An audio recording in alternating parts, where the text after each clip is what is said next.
আসসালামু আলাইকুম সুপ্রিয় দর্শক, আপনাদেরকে জানাই সকালের ঠান্ডা ঠান্ডা শুভেচ্ছা। এখন আমি রয়েছি একটি ডাঙ্গায়।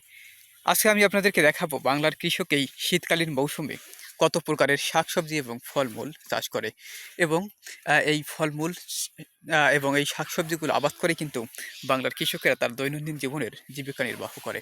এই শীতকালের সবথেকে একটি গুরুত্বপূর্ণ চাষাবাদ হচ্ছে আলু।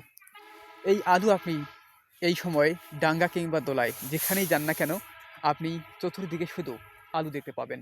এই মুহূর্তে কিন্তু অধিকাংশ মানুষ সেই আলুগুলো জমি থেকে উত্তোলন করতেছে, কিন্তু এই আলুগুলোর এখনও বয়স হয়নি। এই আলুগুলো এখনও 8 থেকে 10 দিন সময় লাগবে এই আলুগুলো তুলতে। আপনাদেরকে যদি আরও আমি দেখাই যে এই আলুগুলোর পাশাপাশি এই জমিতে একই সাথে বিভিন্ন প্রকারের শাক লাগানো হয়েছে। যেমনটা এখানে দেখতে পাচ্ছেন, এটি হচ্ছে মূলা শাক। মূলা শাক, তার সাথে রয়েছে হচ্ছে আহ, লাউ শাক। এখানে রয়েছে লাউ শাক এবং সাথে রয়েছে মূলা শাক। এবং আরও এখানে এই শাকের পাশাপাশি এখানে আপনাদেরকে দেখাবো, এখানে এই একই জমিতে একই সাথে আলুর পাশাপাশি লাগানো হয়েছে হচ্ছে কুমড়া। এবং এই কুমড়াগুলো যখন আলুগুলো উত্তোলন করা হবে জমি থেকে, তখন কিন্তু এই কুমড়ার গাছগুলো এখানে থেকে যাবে। দেখতে পাচ্ছেন বড় বড় গাছগুলো, সেগুলো হচ্ছে কুমড়ার গাছ। যখন আলুগুলো উত্তোলন করার পর কুমড়ার গাছটা থেকে যাবে, তখন আবার সেই কুমড়া থেকে কিন্তু আহ, আবার সেখানে কুমড়া চাষ দেবে। সেই জমিতে আবার নতুন করে কোনো ফসল ফলানো লাগবে না। আপনাদেরকে আরও যদি দেখাই আমি, যে এইখানে কিছু গাছ রয়েছে, সেই গাছগুলো হচ্ছে শাখা আলু কিংবা আহ, যেটাকে বলা হয় শাখা আলু বা লাল আলু, এরকম।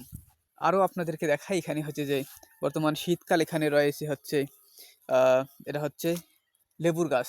এটা হচ্ছে লেবুর গাছ, এবং লেবুর যেহেতু এটা মৌসুম নয়, অর্থাৎ এই লেবুর গাছগুলোতে এই সময় লেবু ধরে না, সেহেতু এখানে আমরা দেখতে পাচ্ছি যে কেবল এখানে হচ্ছে কেবল ফুল কেবল ফুল ধরেছে লেবুর।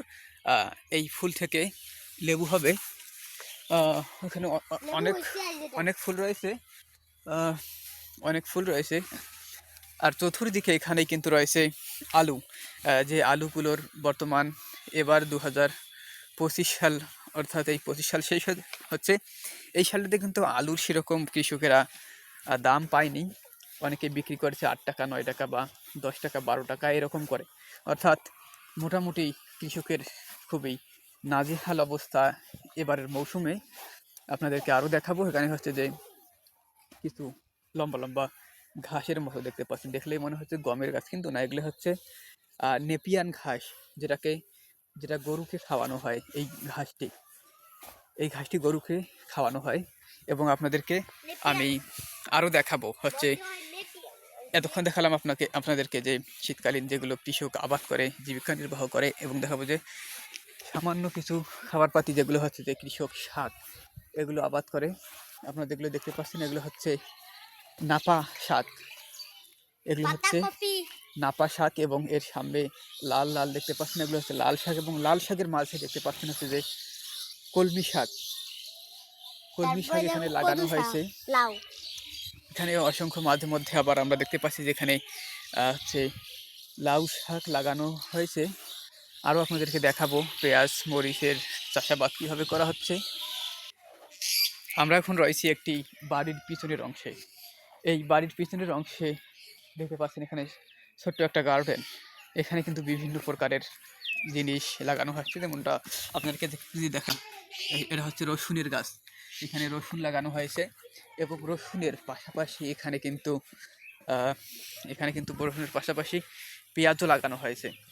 এইখানে বিচ্ছিন্ন কয়েকটা পেঁয়াজের গাছ রয়েছে, সামনে দেখাবো অনেক পেঁয়াজের গাছ রয়েছে। এবং সাথে এখানে দেখতে পাচ্ছেন যে শীতকালে ফুটে এই ফুলগুলো, এটা হচ্ছে গাঁদা ফুল। গাঁদা নাড়তেছে। আর হচ্ছে যে এখানে আরও একটি ফুল রয়েছে, যে ফুলগুলো আমরা নাম জানি না, তবে অত্যন্ত সুন্দর এবং দেখার মতো একটি ফুল। এই ফুলটি এখানে, এবং এখানে রয়েছে গাঁদা ফুল, আর ইনি রয়েছে মিস্টার মুজাহিদ ইসলাম। তো আপনাদেরকে আরও দেখাচ্ছি, এখানে আরও সামনে যদি দেখাই যে বাড়ির পিছনের অংশে যে মানুষ এগুলো হচ্ছে ব্যবসার, অর্থাৎ এগুলো বিক্রি করার উদ্যোগে নয়, এগুলো নিজে খাওয়ার জন্য এখানে পেঁয়াজ লাগিয়েছে বড় বড়গুলো, ছোট ছোট এই গাছগুলো হচ্ছে রসুনের গাছ। আরও পেছনে যদি দেখেন যে এখানে রয়েছে হচ্ছে কলার গাছ রয়েছে, যে কলাগুলো নিজে খাওয়ার জন্য এখানে লাগিয়েছে তারা। এরকম আরও অসংখ্য মরিচের গাছ, পেঁয়াজের গাছ, এবং এই গাছগুলো যে দেখতে পাচ্ছেন এগুলো কিন্তু হচ্ছে হলুদের গাছ।